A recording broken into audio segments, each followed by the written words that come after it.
এখানে আমাদের এক সিস্টার ছিল, সে এখান থেকে 3 তলা থেকে লাফ দিছে। তার ভিতরে 2 জন ছিল, পরে তারা ফায়ার সার্ভিসরা ওই গ্রিন কাইটে সেখান থেকে বাইক করা হয়েছে। আমরা এই পর্যন্ত এসে ভিতরে ঢুকতে পারি নাই, এখানে ধোয়ার কারণে আর দেখা যাচ্ছিল না কিছু। মানে ঘটনা ঘটেছে আনুমানিক 7টা 7:30।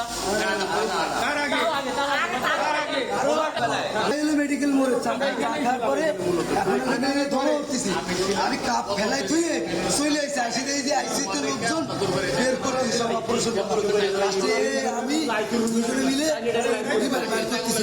আবার যখন বললো এই ভাইয়া যে সিস্টার পাড়া আছে একটা বাচ্চা সব, তখন আমি এখানে থেকে আশা করে লাস্টের 3 তলাতে সিস্টার লাভ দিছি।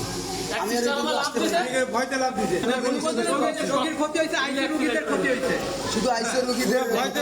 আমরা তো হঠাৎ দেখি ধুমা ভিতরে কেউ আসার ক্ষমতা নেই, ভিতরে আসি ধুমা জন্য আসতে পারিনি। তারপর এখানে অপারেশন রোগী ছিল, আমরা ওই ঘরের দরজা খুলে সব অপারেশন রোগী বা আর খুব জোরে জোরে শব্দ হচ্ছে, ধুম করে, আর ধুমা ভরে গেছে, কেউ কোনো দিক আর কাটা নেই। তাহলে আমরা এইখানে করেছি, আর কেউ এত ধুমা আর আগুনের ফুলকি কেউ মানে আসতে পারছি না, আসা যাওয়া করতে পারছে না। আমরা 2-3 বার ভিতরে আইছি, আবার নাক বন্ধ করে দৌড়েছি। তারপর এখানে অপারেশন রোগী ছিল, আমরা ওই ধারে পিছনে দরজা খুলে করে সব অপারেশন আর বিরাট আকারে শব্দ হচ্ছে, ধুমধাম করে। আমরা কেউ তারপর আমাদের ছিল ভিতরে, ওরা ভয়তে জানলা দিয়ে লাফ দিয়ে পড়েছে। আর ওই জন্য আমাদের যে ফায়ার সার্ভিস কর্মী